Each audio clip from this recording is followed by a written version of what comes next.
आज का seminar topic है ऑस्टियोआर्थराइटिस ऑफ नी जॉइंट, या उम्र के साथ जो घुटनों में दर्द की तकलीफ़ होती है उसके बारे में कुछ जानकारी अली हॉस्पिटल द्वारा।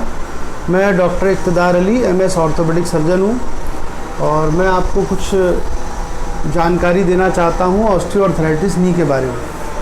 कि उम्र के साथ जो घुटने घिस जाते हैं या घुटनों में लुआब की कमी या चिकनाई की कमी हो जाती है या सिनोवियल फ्लूइड की कमी हो जाती है, लोग अलग अलग नाम से बोलते हैं, तो वो क्या होती है। असल में ऑस्टियोआर्थराइटिस नी जो है एक एज रिलेटेड बीमारी है जो अक्सर 40-45 साल की उम्र के बाद शुरू होती है। इसकी कई स्टेजेस हैं और कई इसके कारण भी हैं। Secondary osteoarthritis, primary osteoarthritis. तो प्राइमरी ऑस्टियोआर्थराइटिस की आज बात करेंगे कि प्राइमरी ऑस्टियोआर्थराइटिस क्या होती है। ये एज रिलेटेड एक घुटने की बीमारी है और जिसमें घुटने घिसना शुरू हो जाते हैं। आर्थराइटिस कहते हैं, आइटिस का मतलब होता है सूजन और इन्फ्लेमेशन। तो सूजन या इन्फ्लेमेशन इस बीमारी में नहीं होता है। वो कभी कभी ऐसा होता है कि इस बीमारी के फेज़ में कभी सिनोवाइटिस की स्टेज हो जाती है, कभी कभी सूजन आ जाती है घुटने की झिल्ली में। अदरवाइज़ ये एक बीमारी ऐसी है जो एज रिलेटेड है, घुटना घिस जाता है इसमें। इसके मुख्य कारण हैं ज़्यादा वेट का होना, वेट ज़्यादा होना। बॉडी मास इंडेक्स 30 के ऊपर जब होता है उन लोगों में ऑस्टियोआर्थराइटिस की संभावना बढ़ जाती है। फीमेल सेक्स में, औरतों में ये बीमारी ज़्यादा होती है। उसका कारण मुख्यतः है कि औरतों में प्रेगनेंसी और लैक्टेशन होने की वजह से, प्रेगनेंसी और बच्चों में दूध पिलाने की वजह से अक्सर औरतों में कैल्शियम की कमी हो जाती है, जो कि वो लोग प्रॉपर डाइट या कैल्शियम टैबलेट्स पूरी ना ले पाने के कारण उनके घुटने जल्दी घिस जाते हैं। तो मेनली 2 रिस्क फैक्टर हमने आपको बताएं। एक तो बढ़ता हुआ वज़न है, वज़न बढ़ा हुआ। दूसरा चीज़ है प्रेगनेंसी या लैक्टेशन या फीमेल सेक्स। और तीसरा रिस्क फैक्टर जो है वो है एज, जो ये एज रिलेटेड बीमारी है। अब इसमें 4 किस्म की स्टेजेस होती हैं ऑस्टियोआर्थराइटिस में। पहली स्टेज में कोई एक्सरे पे चेंजेस नहीं आते हैं। हाँ, घुटने में अंदर की तरफ मीडियल साइड में हल्का पेन शुरू होता है। आर्टिकुलर कार्टिलेज जो है घुटने के ऊपर जो चिकनी वाली परत होती है उसका फिब्रिलेशन शुरू होता है। सेकंड स्टेज में जॉइंट स्पेस थोड़ा घटना शुरू हो जाता है, मीडियल साइड का, अंदर की तरफ का मीडियल साइड के जॉइंट स्पेस का रिडक्शन शुरू हो जाता है। थर्ड स्टेज में जॉइंट कम हो जाता है और टीबिया और फीमर का जो जॉइंट का हिस्सा है अंदर मीडियल साइड का, आर्टिकुलर कार्टिलेज, वो आपस में रगड़ने लगता है। और चौथी स्टेज में घुटने टेढ़े हो जाते हैं और मरीज़ को चलने फिरने में बहुत असमर्थता होती है। और 5वीं स्टेज में घुटने थोड़े बहुत डिसलोकेट होने लगते हैं, अनस्टेबल हो जाते हैं और टेढ़े हो जाते हैं। 5वीं स्टेज है। अब इसमें डायग्नोसिस कैसे बनाएंगे।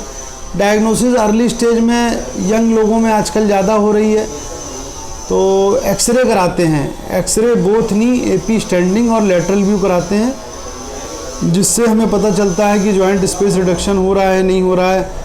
लेटरल साइड का और मीडियल साइड का जॉइंट स्पेस बराबर है, कम है, ज़्यादा है, उसको हम खड़ा करके एक्सरे कराते हैं। ये गलती अक्सर लोग करते हैं कि लिटा के मरीज़ को एक्सरे कराते हैं, तो सही रिपोर्ट नहीं मिलेगी आपको। मरीज़ को हमेशा खड़ा करा के देखेंगे, तब आपको वेट बियरिंग एक्सरे कराएंगे तो मालूम पड़ेगा। तो स्टेजिंग उसी से, एक्सरे से हमारी हो जाती है, ग्रेड 1, 2, 3, 4। अगर जॉइंट स्पेस रिड्यूस हो गया है, पैर टेढ़े हो गए हैं, तो चौथी स्टेज और 5वीं स्टेज में आ गया। अब स्टेज वाइज ट्रीटमेंट भी है। स्टेज 1 में आपको कुछ नहीं करना है, आपको उनकी लाइफस्टाइल को चेंज करना है। स्टेज 1 में मरीज़ को बोलिए कि ज़्यादा से ज़्यादा 2-3 किलोमीटर रोज़ पैदल चलें, सीढ़ियों को अवॉइड करें और कुछ दवाइयाँ भी देनी पड़ती हैं इसके लिए। कुछ NSAIDs हैं, पेन किलर्स हैं, कुछ दिन लेने पड़ते हैं। और मेनली आजकल यंग एज में जो ऑस्टियोआर्थराइटिस हो रही है वो कम चलने की वजह से लोगों में ज़्यादा है। जॉइंट्स जो भी होते हैं उनको मूवमेंट चाहिए, बहुत ओवर एक्सेसिव भी नहीं चाहिए, हाँ कम भी नहीं चाहिए। कम से कम 2 से 3 किलोमीटर रोज़ पैदल चलना ज़रूरी है, तो आपके घुटने स्वस्थ रहेंगे। लगातार कई घंटों तक बैठे रहने से भी आपके जोड़ ख़राब होते हैं, तो हमको चाहिए बीच बीच में 40 मिनट या 50 मिनट बाद उठ के हम थोड़ा बहुत टहलें। फिर सेकंड स्टेज में भी हम एक्सरसाइजेस कराते हैं, quadriceps knee exercise, hamstring exercise, painkiller हैं, कुछ ग्लूकोसामीन और सेरिन है, डाइसेरिन, इनका कॉम्बिनेशन बहुत फ़ायदा करता है। आजकल कोलेजन पेप्टाइड्स भी इसमें दिए जा रहे हैं, फिजियोथेरेपी है, हाइड्रोकोलेट्रल्स हैं, ये फ़ायदा करते हैं। स्टेज 3 और स्टेज 4 में फिर मरीज को हम लोग नी रिप्लेसमेंट की सलाह देते हैं।